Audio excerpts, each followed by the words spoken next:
Eu sou Akira Cotton e, aos 39 anos, nunca pensei que teria que encarar aqueles fantasmas novamente. 16 anos.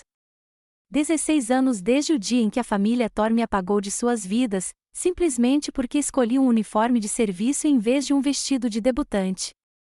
De pé na minha fortaleza de alta tecnologia aqui em Mlan, Virgínia, como CEO da Sentinel Dynamics, pensei ter enterrado esse passado. Mas, através das minhas câmeras de segurança, vi todos eles ali. Os rostos que antes me olhavam com desprezo, agora marcados pelo desespero. Eles vieram, não para um pedido de desculpas, mas para um pedaço do sucesso que um dia chamaram de minha desgraça. Me diga de onde você está assistindo e clique no botão de curtir e se inscrever antes de mergulharmos na história de como eu vi a cor sumir dos rostos deles quando perceberam o que estava por vir. Eles pensaram que era uma reunião. Eles estavam errados. Isso foi um acerto de contas. No meu escritório em casa, uma fortaleza de vidro e aço com vista para as florestas da Virgínia, eu não estava assistindo à TV durante o dia.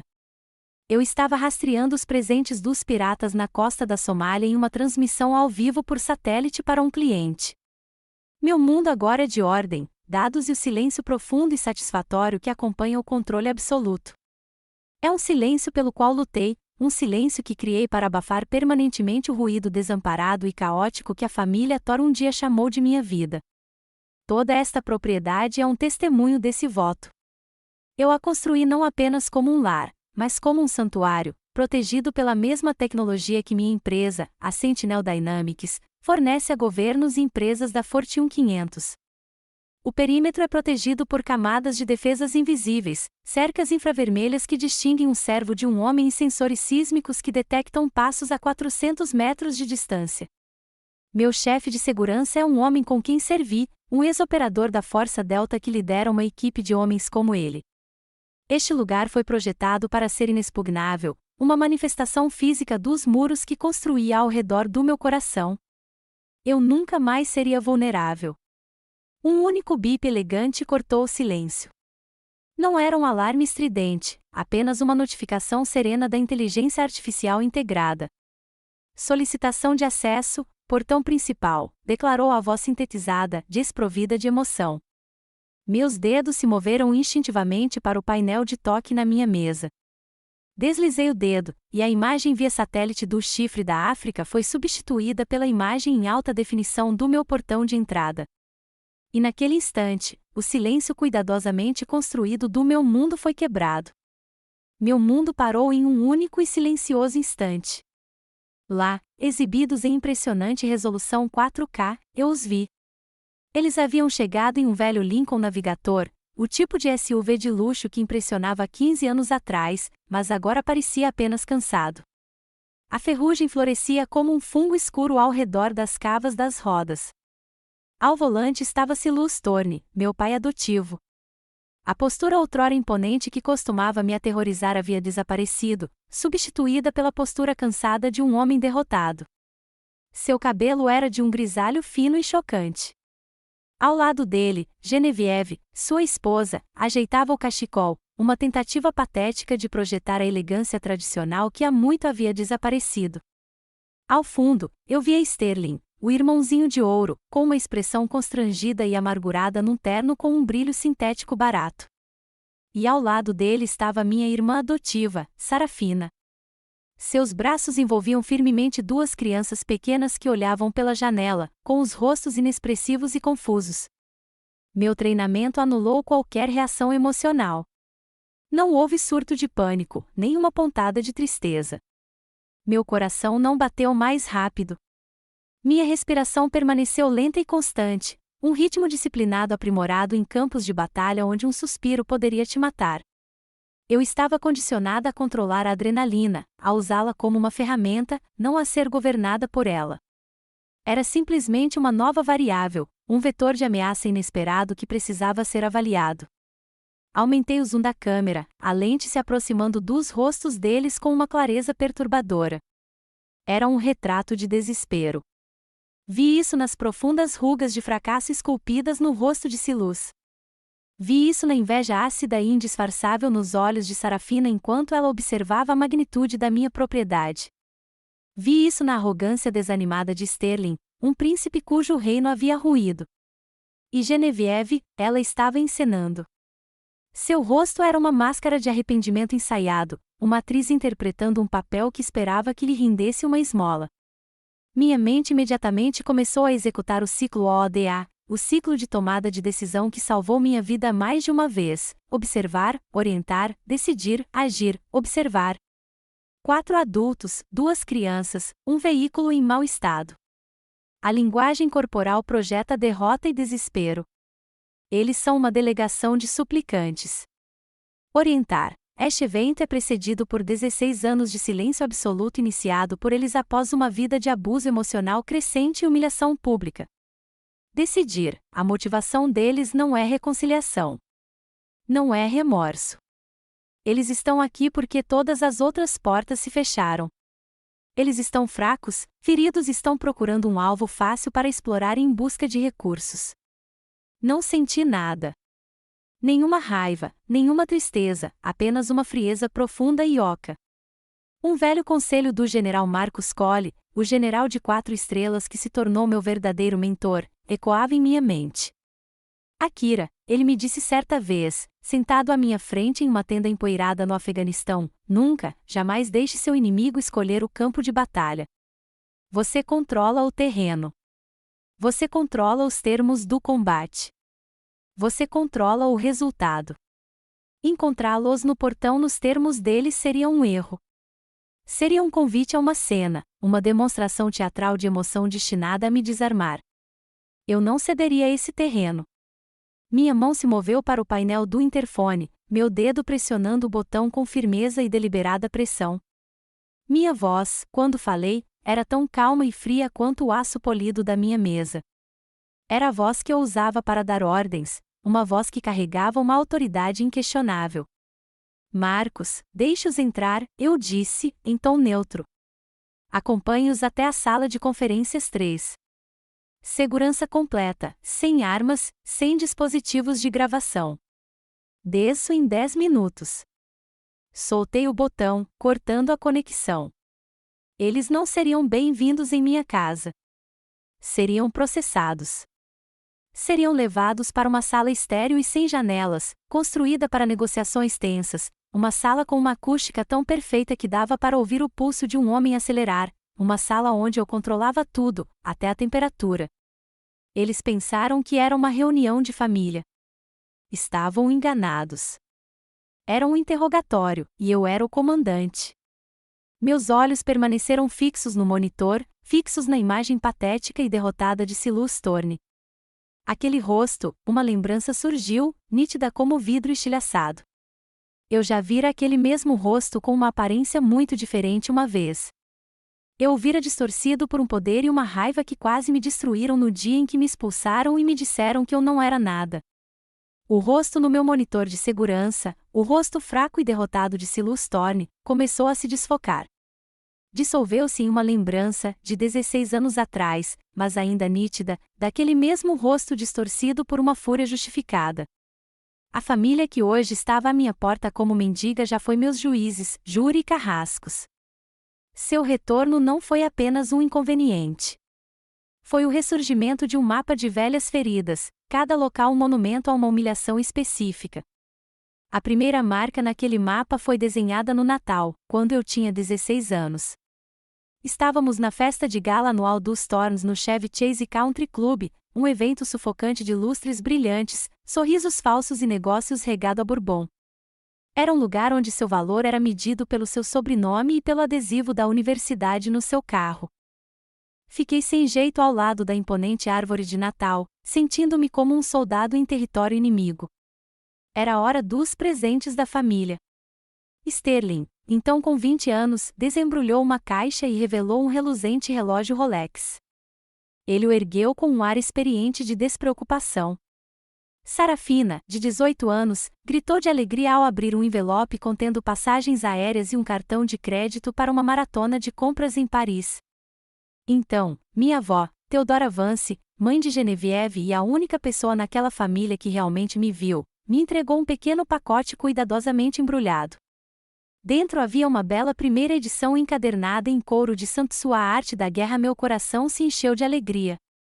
Ela entendia meu fascínio por estratégia, por disciplina, pelo exército. Ela via isso não como uma falha, mas como um ponto forte. Mas enquanto eu segurava o livro, Sarafina soltou uma risada tilintante e cruel. Sua voz cortou a conversa educada, alta o suficiente para as famílias próximas ouvirem. Meu Deus, ela gorjeou, mais brinquedos para os soldadinhos de Akira. Cuidado, senão ela vai começar a cavar uma trincheira no jardim de rosas. Uma onda de risadas condescendentes percorreu os convidados. Olhei para Siluz e Genevieve em busca de ajuda, de qualquer sinal de defesa. Eles apenas ofereceram sorrisos tensos e educados, do tipo que se dá quando uma criança diz algo levemente constrangedor, mas verdadeiro. O silêncio deles foi um veredito. Naquele momento, cercada por calor e luzes brilhantes, eu nunca me senti tão fria ou sozinha. Aquela humilhação foi uma premonição arrepiante do que estava por vir. O próximo marco no meu mapa da vergonha foi gravado na chuva torrencial da Geórgia. Eu tinha 18 anos, estava em posição de sentido no pátio de desfiles em Fort Benning, recém-formado no treinamento básico. Foi uma das conquistas mais orgulhosas, extenuantes e transformadoras da minha vida. Ao meu redor, o campo era um mar de reencontros alegres. Mães choravam enquanto abraçavam seus filhos. Pais batiam nas costas das filhas com orgulho avassalador. Observei a multidão, meu coração batendo forte com uma esperança desesperada e tola. Eu havia ligado para eles. Enviei a data, a hora, os detalhes. Pensei que talvez, apenas talvez, essa conquista fosse suficiente para que me vissem. Mas ninguém apareceu. A cerimônia terminou, e eu fiquei ali, encharcada e invisível, enquanto a multidão se dispersava. Naquela noite, encolhida no quartel com um smartphone barato e quebrado, entrei nas redes sociais e lá estava, uma enxurrada de fotos postadas por Sarafina. A família Thor inteira estava vestida a rigor, sorrindo e erguendo taças de champanhe no clube de campo. A legenda dizia, celebrando o novo estágio incrível da Sterling. Muito orgulho do nosso futuro titã da indústria. Era um estágio de verão não remunerado no escritório de advocacia de um amigo de Siluz. Minha formatura não foi apenas esquecida. Foi consciente e deliberadamente apagada, considerada menos importante do que uma ida glorificada ao café para meu irmão adotivo. Eu não existia. Meu uniforme, meu serviço, meu sacrifício, era uma mancha no retrato de família perfeito deles, então simplesmente me cobriram com tinta. O evento catastrófico final aconteceu um ano depois, após o falecimento da minha avó Teodora. Estávamos reunidos em um escritório de advocacia estéril para a leitura do testamento dela. Sterling e Sarafina já estavam dividindo suas joias e propriedades em sussurros gananciosos e abafados. Quando chegou a minha vez, a advogada anunciou que havia me deixado duas coisas, seu medalhão de prata pessoal e um cheque de $5.000. Sterling zombou audivelmente. É só isso? Toda essa confusão por causa de uma bugiganga e trocados? Mas então o advogado pigarreou e leu um bilhete pessoal que Teodora havia deixado. Suas palavras preencheram o silêncio da sala. Para minha neta, Akira, lembre-se de que lealdade e honra fazem uma família, não sangue. Siga sempre o caminho que seu coração e sua honra ditarem, e não deixe ninguém decidir sua direção. Algo dentro de Siluz se rompeu. A fachada cuidadosamente mantida do respeitável advogado Mlan se desfez em pó. Ele se levantou de um salto, com o rosto roxo de raiva. Sangue é tudo o que importa, rugiu, apontando um dedo trêmulo para mim. Finalmente, gritou a verdade que havia escondido com tanto cuidado durante toda a minha vida. Você era uma obrigação. Seus pais morreram e eu fui obrigado a ficar com você. Você não tem sangue Thor. Você não tem direito a esse nome. Nenhuma reivindicação a nada nesta família.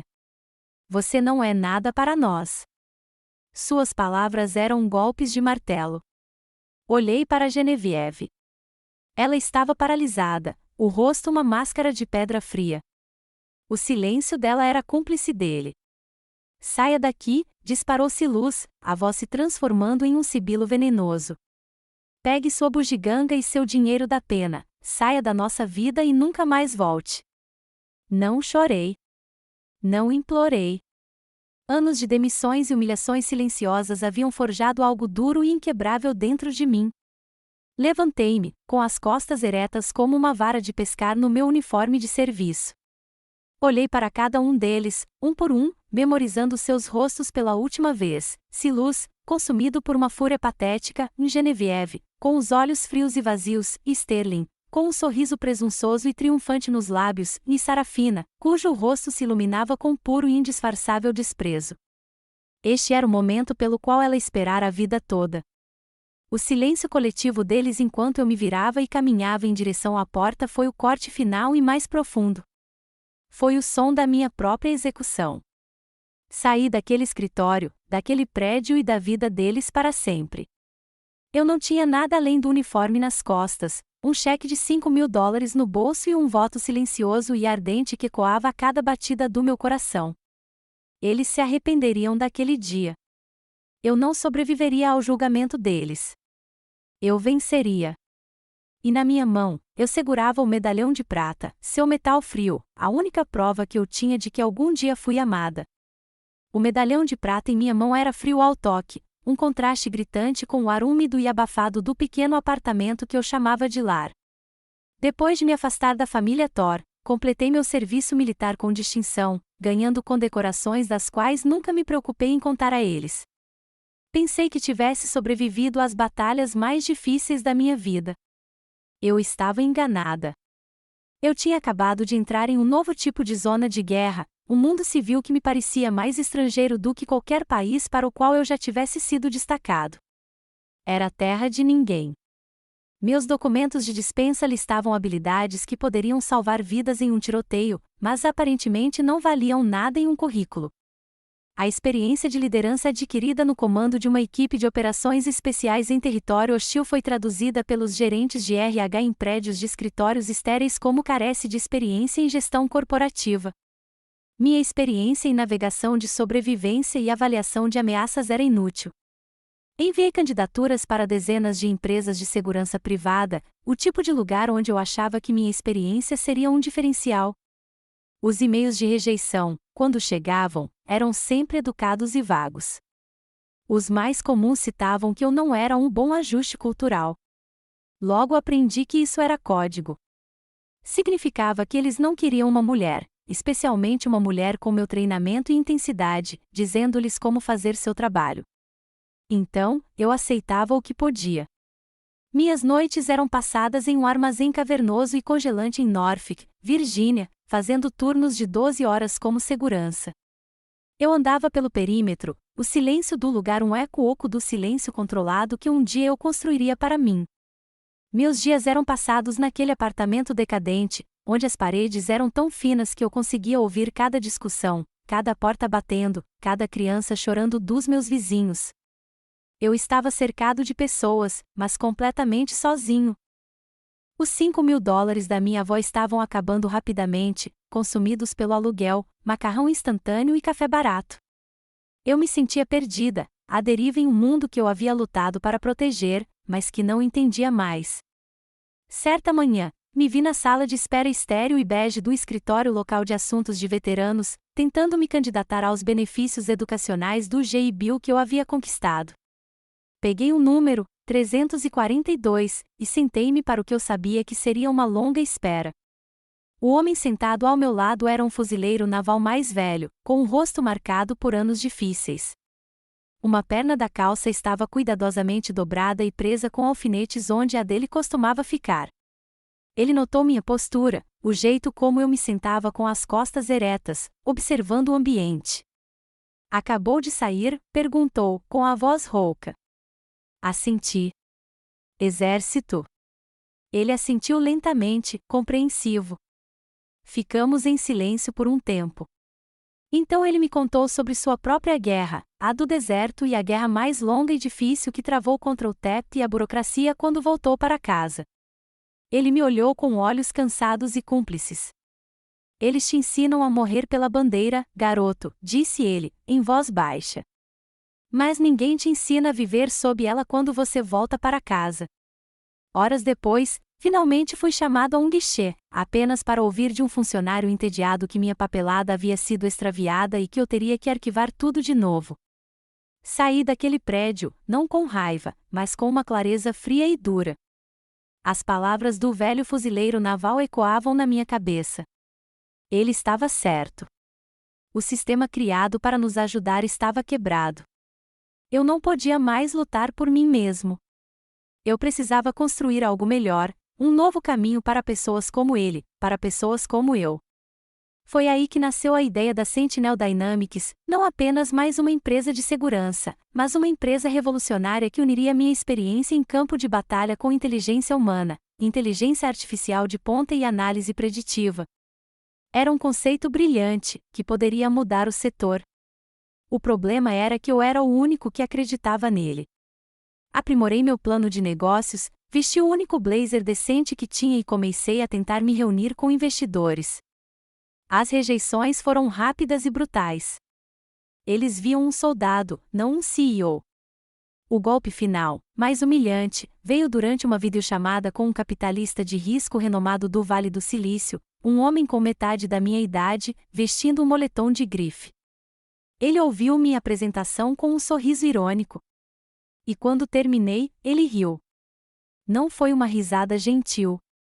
Olha, senhorita Cotton, disse ele, inclinando-se para a câmera com um ar de divertimento condescendente, é uma ideia bonitinha, mas investimos em empresas de tecnologia escaláveis, não em esquadrões de mercenários. Você já pensou em abrir uma academia de CrossFit? Parece mais a sua praia. A ligação terminou. Fiquei ali sentado, olhando para o meu próprio reflexo na tela em branco. O insulto foi tão descarado, tão desdenhoso, que quase me despedaçou. Por um instante, senti todo o peso da minha solidão, a crença avassaladora de que talvez os tornos estivessem certos. Talvez eu não fosse nada. Mas então algo mais tomou conta. A humilhação não me destruiu. Transformou-se num ápice em combustível puro e de alta octanagem. Sua risada condescendente tornou-se o ritmo de um tambor de guerra na minha cabeça. Naquela noite, fiz as contas. Depois de pagar o aluguel do mês seguinte, me restariam algumas centenas de dólares. Os $5.000 estavam quase no fim. Meu sonho estava morrendo. Mas, enquanto navegava pelas notícias de segurança online, vi um anúncio da DEFCON, a maior conferência de hacking e segurança tecnológica do mundo, que aconteceria em Las Vegas dali a 2 semanas.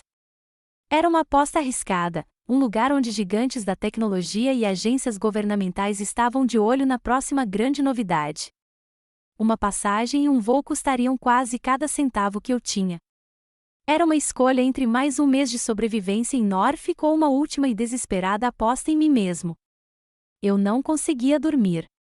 Caminhei até a pequena mesa rachada que servia de escrivaninha e abri um livro de bolso surrado que encontrara em um brechó, uma biografia do general George S. Patton.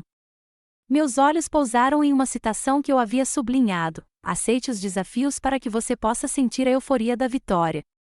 Então, peguei o medalhão de prata da minha avó. Abri o fecho pequeno e manchado e olhei para as fotos minúsculas e desbotadas dos meus pais verdadeiros lá dentro.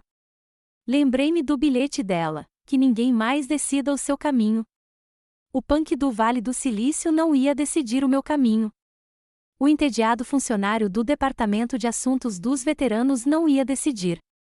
E os Thorns, com certeza, não iam decidir. Minha escolha estava feita. Sentei-me diante do meu laptop, a tela iluminando meu rosto cansado no quarto escuro. Naveguei até o site da companhia aérea, meus dedos se movendo com uma certeza renovada. Não havia rede de segurança, plano B, nem volta. Eu estava cansado, sozinho e quase falido. Mas não estava falido. Digitei minhas informações, com o coração tranquilo. Então, movi o cursor e cliquei em comprar. Estava totalmente dentro. Estava entrando em terra de ninguém pela última vez, nos meus próprios termos. Entrar na conferência DEFCON em Las Vegas foi como entrar em um planeta diferente. O ar vibrava com uma energia caótica, uma cacofonia de música eletrônica, discussões apaixonadas sobre programação e o barulho constante de teclados. Era um mar de milhares de pessoas, agentes do governo internos mal ajustados, hackers punk rock com cabelos neon e evangelistas da tecnologia pregando o evangelho da próxima grande novidade. Eu tinha $97 em meu nome e um quarto de hotel reservado para 2 noites. Eu era um fantasma anônimo naquela máquina, armado com uma esperança desesperada de tudo ou nada. Por um dia inteiro, fui apenas isso, um rosto na multidão, absorvendo informações, avaliando o cenário, buscando uma oportunidade. Minha chance surgiu durante a última palestra do dia. Um importante diretor de segurança cibernética estava discursando, e a sessão de perguntas e respostas estava sendo moderada por um homem que reconheci imediatamente dos briefings de inteligência, o general 4 estrelas aposentado Marcus Colley. Ele era uma lenda viva, um homem que moldou a estratégia militar moderna. As perguntas da plateia eram previsíveis, questões técnicas sobre protocolos de criptografia e arquitetura de firewall. Meu coração começou a bater forte. Era isso, minha única chance. Encontrei um microfone no corredor e me levantei, com a voz firme apesar da adrenalina me percorrendo. Senhora, general, comecei, minha voz cortando o jargão técnico. A sala ficou um pouco silenciosa. Com o aumento exponencial da guerra assimétrica, por que nossa postura de segurança nacional continua a tratar a segurança cibernética e a inteligência humana como domínios separados? Nossos inimigos não operam em silos. Eles usam um hack de engenharia social para possibilitar um ataque cibernético. Por que insistimos em amarrar uma mão atrás das costas? Um silêncio profundo tomou conta do enorme salão de baile. A pergunta pairava no ar, uma bomba estratégica em uma sala cheia de pensadores táticos. O diretor de segurança cibernética pareceu momentaneamente atordoado, mas o general Colley se inclinou para a frente, seu olhar fixo no meu do palco. Ele tinha o tipo de olhar intenso e penetrante que podia ver através de você. Um sorriso lento e apreciativo surgiu em seus lábios. Essa, disse ele, sua voz ecoando pelo sistema de som, é a pergunta mais inteligente e importante que ouvi a semana toda. Mocinha, me procure depois que esta sessão terminar.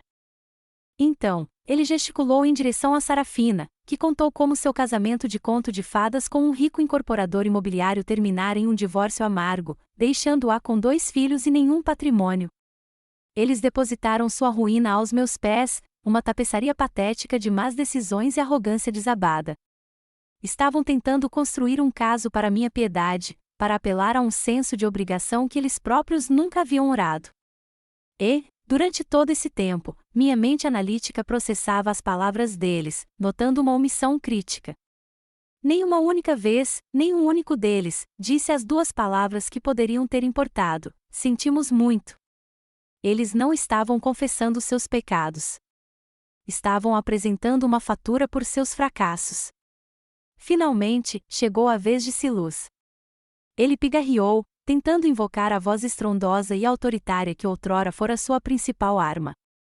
Mas tudo que saiu foi uma versão tênue e gananciosa dela, um fantasma de seu antigo poder. Akira, começou ele, tentando me olhar nos olhos, mas sem sucesso, o legado da família Thor, tudo o que construímos por gerações, está à beira do colapso. Ele fez uma pausa, preparando-se para o discurso final. Precisamos de um investimento, uma injeção de capital para reconstruir. Finalmente, ergueu os olhos, suplicante. $2 milhões. O número pairava no ar, obsceno em sua audácia. Mas ele não havia terminado. Cometeu seu último e fatal erro tático. Inclinou-se para a frente, tentando criar um momento de conexão, de sabedoria paternal. Esta é a sua chance de curar esta família, Akira, disse ele, com a voz assumindo um tom de perdão magnânimo, como se fosse ele quem me concedesse o perdão. É a sua chance de finalmente deixar o passado para trás, de se tornar verdadeiramente um espinho em todos os sentidos da palavra. E lá estava, a verdade da missão deles revelada. Eles não tinham vindo se desculpar por me rejeitarem. Vieram me vender meu próprio nome de volta pelo preço de $2 milhões. Estavam me oferecendo a chance de comprar uma assinatura do clube que me havia banido. A raiva que eu havia reprimido por tanto tempo começou a crescer dentro de mim, uma estrela fria e densa de fúria. Mas, por fora, eu permanecia perfeitamente imóvel. Não atendi ao pedido dele. Em vez disso, deixei o silêncio se prolongar, 1 segundo, 5, 10 tornou-se pesado e sufocante na sala à prova de som. Observei-os se contorcerem sob o peso. Genevieve começou a torcer o cachecol nervosamente. O maxilar de Sterling começou a se contrair.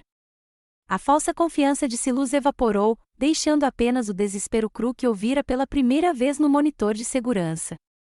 Meu silêncio foi mais poderoso do que qualquer explosão. Era um espelho, forçando-os a sentar e encarar o reflexo de seu próprio pedido descarado e monstruoso.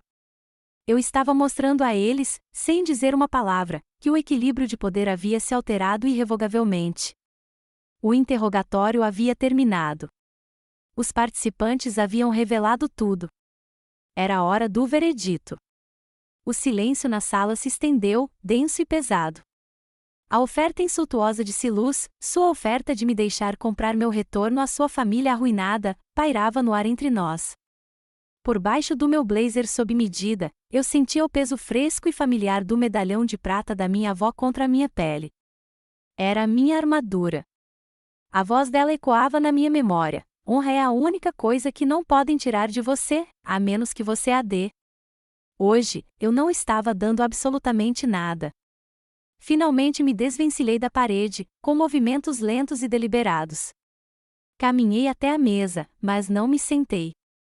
Fiquei ali, olhando para os quatro, um comandante revisando uma patrulha inimiga capturada. Depois de um longo momento, falei. Minha voz estava desprovida de emoção, tão monótona e estéril quanto um relatório de lucros corporativos. Ouvi seu pedido, comecei, em tom formal e imparcial. E, falando como CEO da Sentinel Dynamics, devo informá-lo de que nossa empresa tem uma política rigorosa contra investimentos em empresas familiares falidas com um histórico documentado de liderança incompetente e antiética. Fiz uma pausa, deixando as palavras serem absorvidas. Seu pedido de $2 milhões foi negado. Eu havia usado deliberadamente a linguagem fria e cruel dos negócios para responder ao seu apelo desesperado e emotivo. Eu estava eliminando o sentimento da equação, deixando-os apenas com a força bruta do seu próprio fracasso. Eles me encararam, completamente atordoados. Vieram preparados para uma discussão chorosa, para uma discussão aos berros, para uma negociação. Não estavam preparados para uma demissão sumária. O rosto de Silas corou num vermelho profundo e manchado. O verniz do respeitável patriarca se estilhaçou, revelando a fúria impotente que se escondia por baixo. Ele bateu a palma da mão na mesa de ébano. O som foi patético, um baque surdo abafado pelas paredes à prova de som. Não, gaguejou ele, com a voz embargada. Você ousa dizer não para nós? Depois de tudo o que fizemos por você? Acolhemos um órfão sem teto. Demos a você nosso nome, um teto sobre sua cabeça, comida em sua mesa. Você nos deve. Genevieve, vendo o ataque do marido, rapidamente se juntou à briga. Sua voz, momentos antes trêmula de falsa sinceridade, agora se tornou um chiado venenoso. Ele tem razão. Você nos deve tudo. Todo seu sucesso é construído sobre a plataforma que lhe demos. Você é uma criança ingrata, muito ingrata. Era isso. A palavra ingrato. Era um insulto final e imperdoável, uma mentira grotesca que buscava apagar 16 anos de luta solitária, de noites passadas em armazéns frios, de demissão e humilhação. Era uma tentativa de reivindicar a posse de uma vitória que haviam tentado impedir a todo custo. Essa palavra foi a faísca que acendeu a fúria fria e comprimida dentro de mim. Não levantei a voz. Não precisava. Dei 2 passos à frente, coloquei as mãos espalmadas sobre a mesa e me inclinei, meu olhar fixo diretamente no de Silas. Minha voz não era mais fria e distante. Era baixa, áspera e afiada como uma navalha. Uma dívida, eu disse, minha voz perigosamente baixa. Vamos falar sobre dívidas, Silus. Vamos esclarecer as contas. Você me deve uma infância livre da humilhação diária. Você me deve uma formatura do ensino médio com uma família na plateia. Você me deve um maldito pedido de desculpas pelo dia em que me expulsou de casa como um pedaço de lixo. Meu olhar se voltou para Genevieve, cujo rosto empalidecera. E você, eu disse, com a voz transbordando de desprezo, nunca me deu uma plataforma. Você me entregou uma escada e passou 20 anos tentando serrar os degraus enquanto eu estava de costas. Tudo o que tenho, não ganhei por sua causa. Ganhei apesar de você. Endireitei-me, minha postura retornando à de um soldado em posição de sentido. Olhei para cada um de seus rostos horrorizados. Eu havia jurado uma vez me defender de todos os inimigos, estrangeiros e domésticos. Finalmente entendi que, às vezes, os inimigos domésticos mais perigosos são aqueles que compartilham seu endereço. Eu os havia deixado escolher o campo de batalha por anos.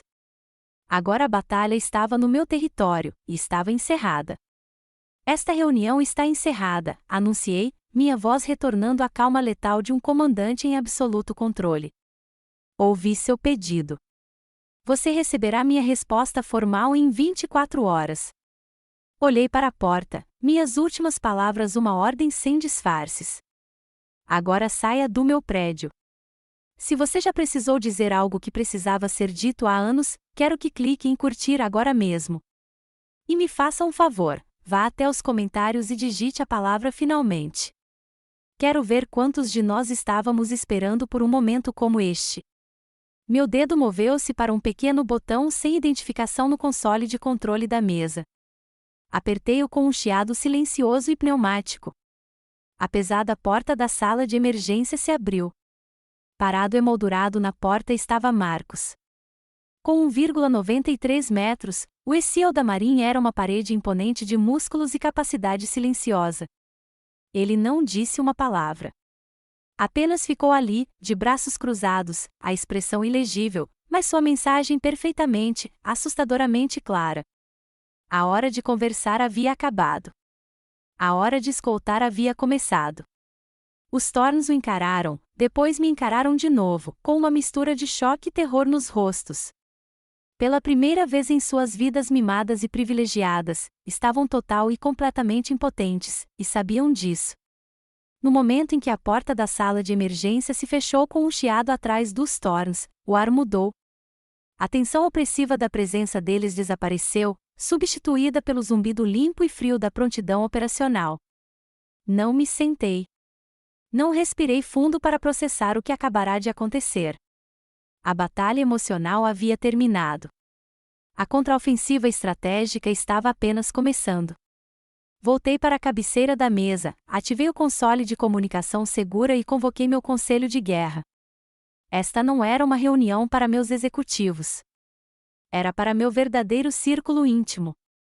No visor holográfico principal, 3 rostos apareceram: Julian Vance, meu conselheiro-geral, um homem astuto e de cabelos grisalhos que passou 20 anos como um dos principais promotores do Departamento de Justiça, Anna Sharma, minha diretora de inteligência, uma mulher fria e imperturbável que comandou operações clandestinas para a CIA no Oriente Médio, e, finalmente, o general Marcus Colley, cuja presença familiar e constante dava suporte a toda a operação.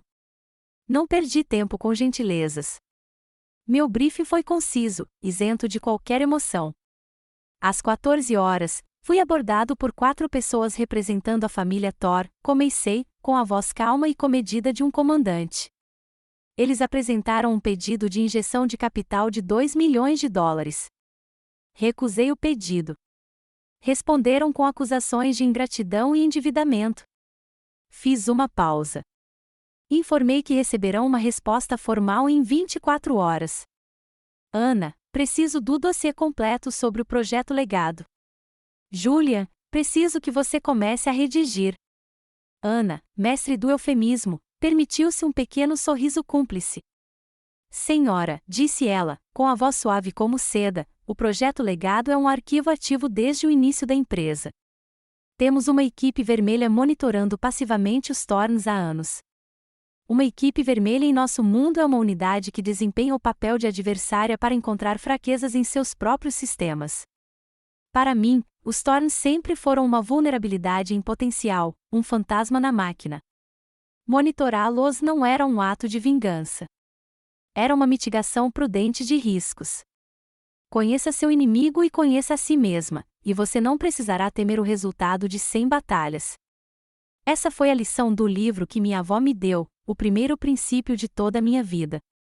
Na tela principal, Ana abriu o arquivo criptografado. Seu conteúdo começou a preencher a tela. Era um registro meticuloso e assustadoramente completo da autodestruição deles. Havia e-mails comerciais que Silus havia enviado a um colega anos antes, descobertos durante uma verificação de antecedentes digitais de rotina, nos quais ele se referia à minha carreira militar como uma vergonhosa vergonha para a família. Havia postagens arquivadas nas redes sociais dos anos de faculdade de Sarafina, nas quais ela e suas amigas zombavam de uma foto minha de uniforme, chamando-a de fantasia barata de Halloween. E havia mais, registros financeiros mostrando que Sterling havia manipulado discretamente seus pais para remover meu nome de um pequeno fundo educacional que Theodore havia criado para todos os seus netos. Cada dado foi registrado com data e hora, verificado e obtido legalmente. Era uma autópsia clínica do caráter de uma família, ou da falta dele. Julian, eu disse, voltando minha atenção para o meu advogado, não tenho intenção de entrar com um processo. É uma guerra de atrito, e não tenho tempo. Quero acabar com isso para sempre. Julian assentiu, sua mente já analisando os aspectos legais. Uma briga pública e confusa não beneficia ninguém. Uma vitória silenciosa e decisiva é estrategicamente superior. Quais são os seus termos de rendição? Não vou escrever uma carta, Julian, declarei. Vamos redigir um documento legal formal.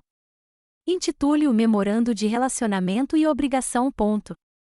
As sobrancelhas de Julian se ergueram em sinal de agradecimento. Nele, continuei, listaremos sistematicamente todos os casos documentados de abuso e abandono emocional, financeiro e psicológico. Cada alegação terá um hiperlink para a prova correspondente do arquivo de Ana. Construiremos um caso irrefutável de que jamais existiu qualquer obrigação, legal ou moral, da minha parte. Na verdade, provaremos que a dívida vai inteiramente na direção oposta. O general Cole, que ouvia em silêncio, finalmente falou: "Isso é um tiro certeiro, Akira. Você não está apenas rejeitando-os. Você está desmantelando toda a narrativa deles, a própria identidade deles." "É esse o ponto, general", respondi.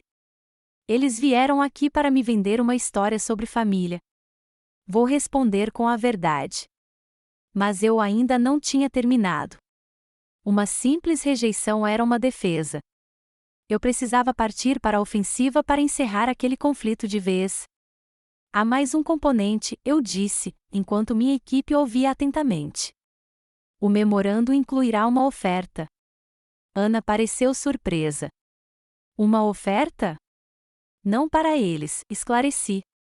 Para as crianças. Sarafina tem 2 filhos, Orion e Lyra. Eles são inocentes em tudo isso. Julia, você redigirá uma proposta para estabelecer um fundo educacional totalmente financiado e administrado de forma independente. Ele cobrirá toda a educação universitária deles com uma bolsa generosa, mas com uma condição inegociável.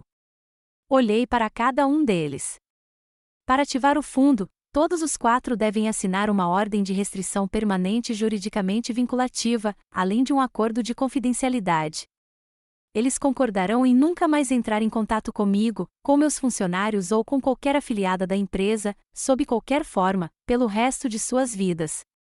Se violarem o acordo, mesmo que seja uma única vez, o fundo será dissolvido e nossa equipe jurídica os processará até o esquecimento. Julian soltou um assobio baixo. Akira, isso é brilhante. É um golpe de mestre estratégico. Você demonstra compaixão, o que a torna inatacável, mas usa essa compaixão para conseguir exatamente o que quer, a remoção permanente e total deles da sua vida.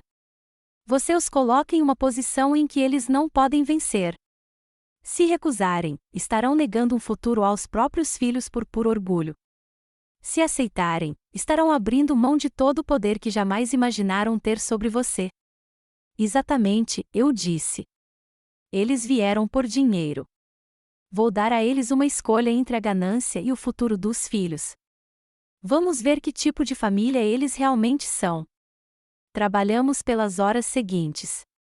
Ana compilou as evidências. Julia redigiu a linguagem, transformando minha estratégia em um documento legal inabalável. Revisei cada linha, cada dado, garantindo que não fosse apenas uma resposta emocional, mas um ataque preciso e cirúrgico. À meia-noite, estava pronto.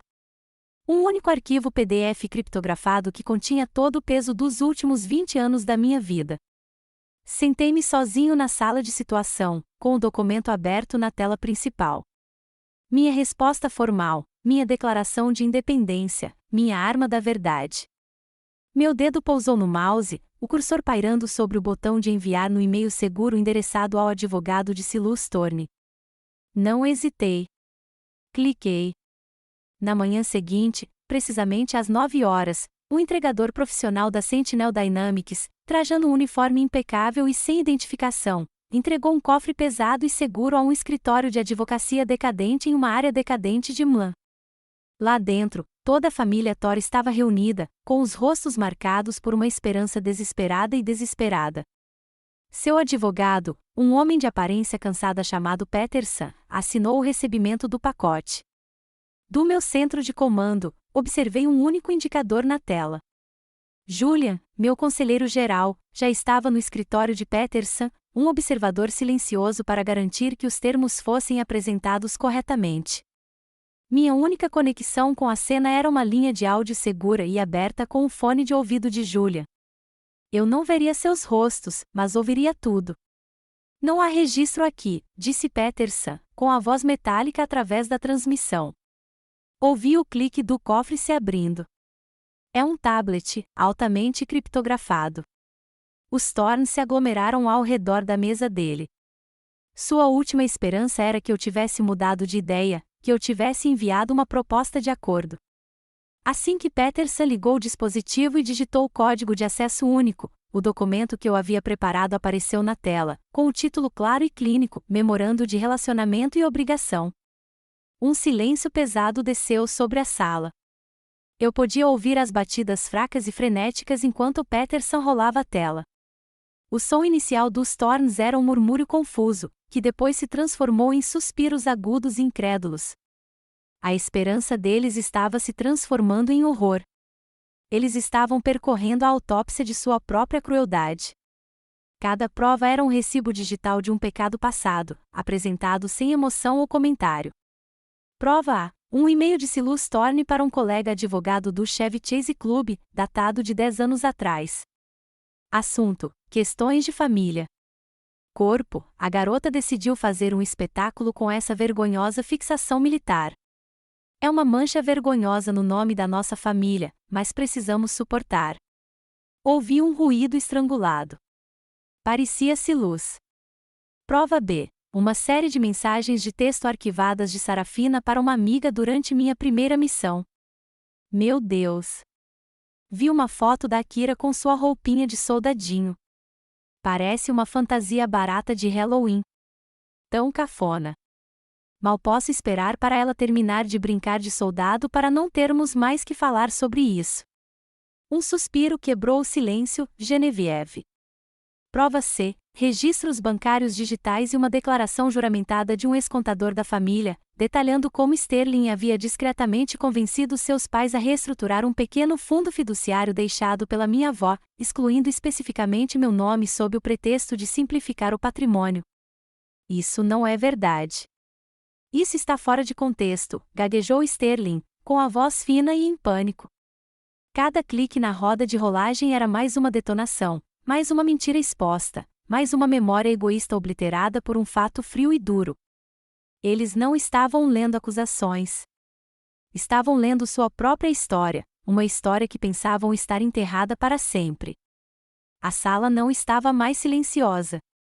Estava repleta dos sons de sua implosão, respirações ofegantes, soluços sufocados e sussurros frenéticos inúteis. E então, eu soube que eles tinham chegado à parte final, a oferta, o checkmate.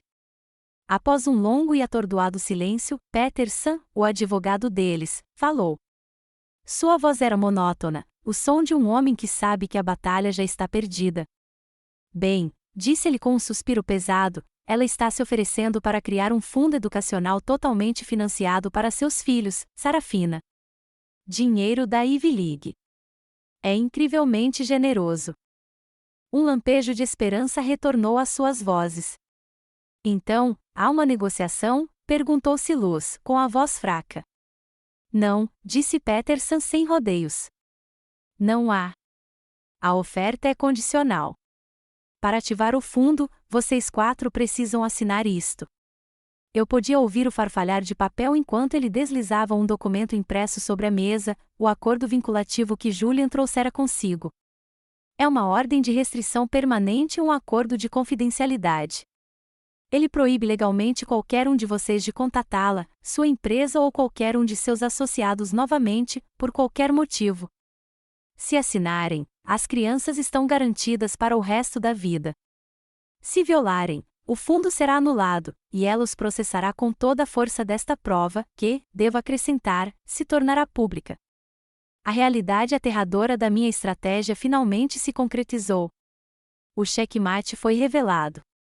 Ela não vai nos processar, choramingou Genevieve. A voz de Peterson era sombria. Senhora Thorne, a senhora precisa entender o que está acontecendo. Ela não está processando a senhora. Ela está te apagando. Ela não quer brigar. Ela não quer o seu dinheiro. Ela só quer que a senhora suma. Um livro sobre os oprimidos para libertar os oprimidos. Eu não estava apenas me libertando. Eu estava libertando 2 crianças inocentes do veneno de seu legado, usando a própria ganância dos Thorns como chave.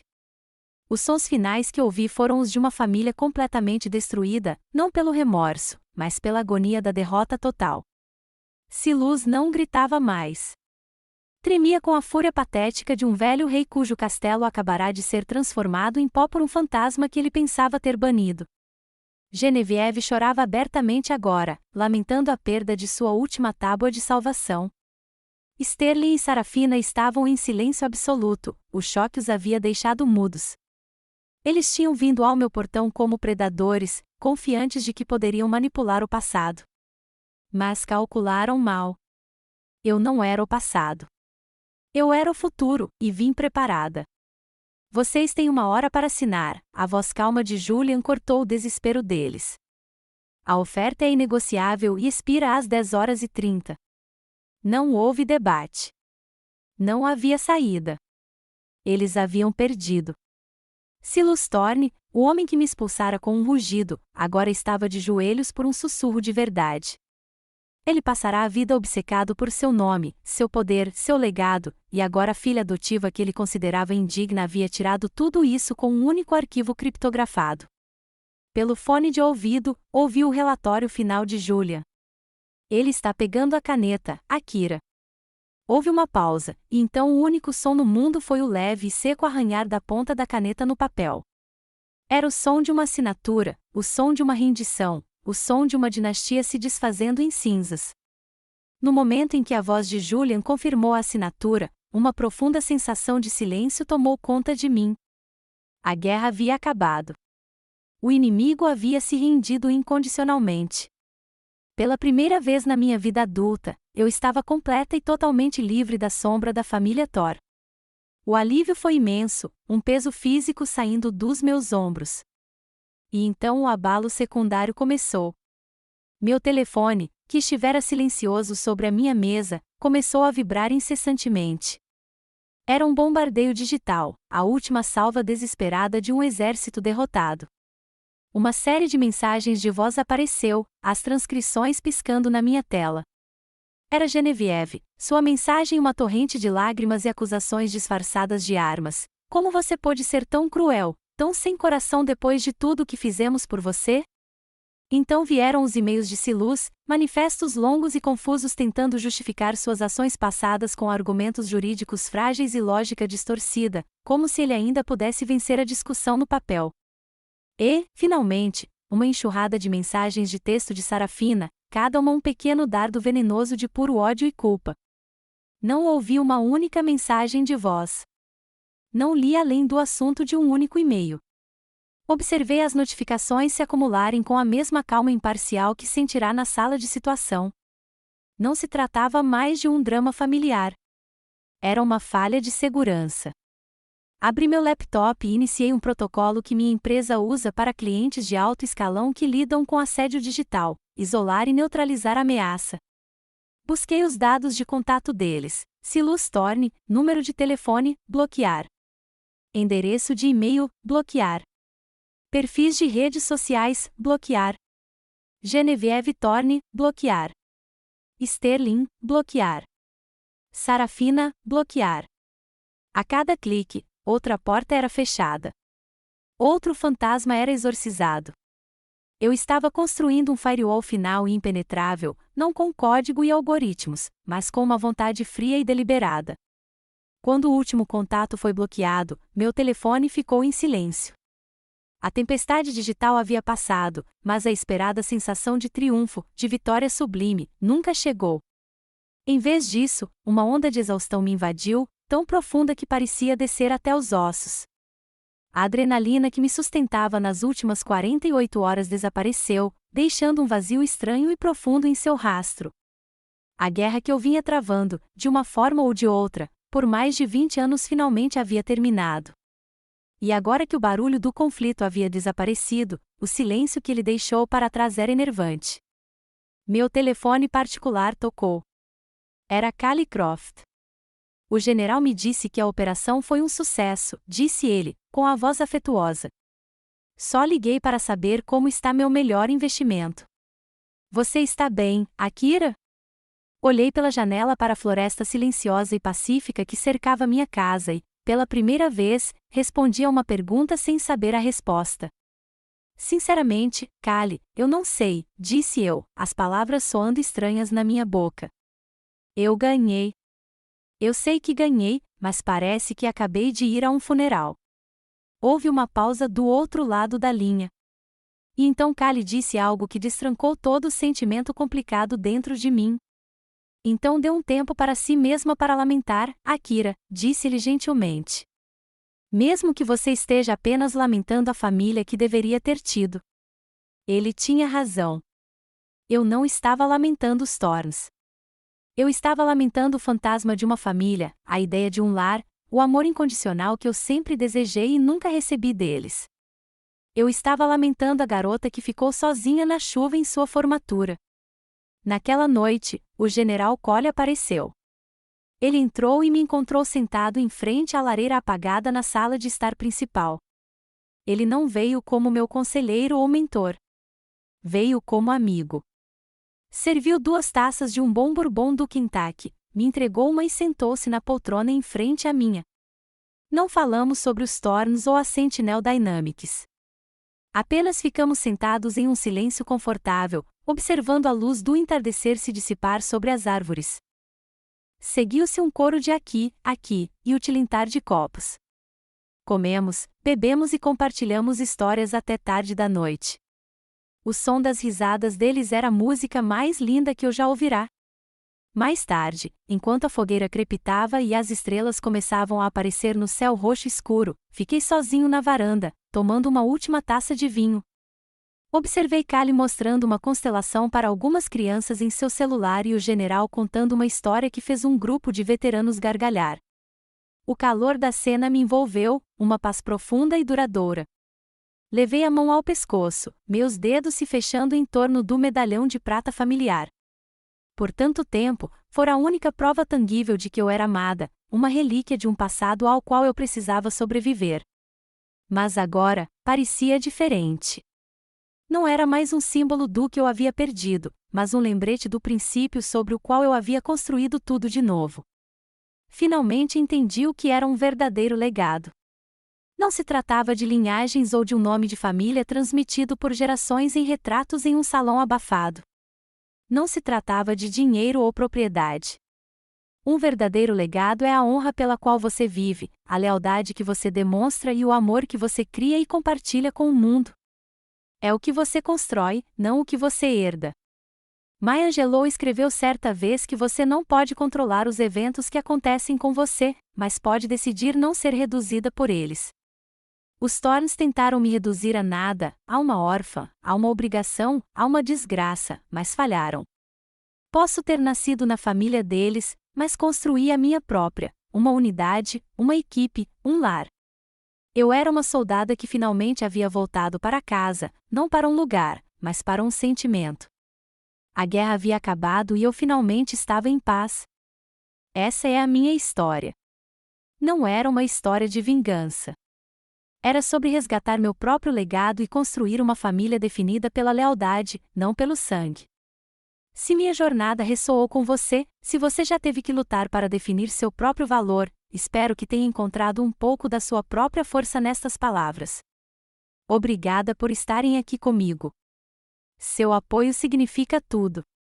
Não se esqueçam de curtir, se inscrever e ativar o sininho para não perder a próxima história. Até lá, lembrem-se de construir seu próprio legado.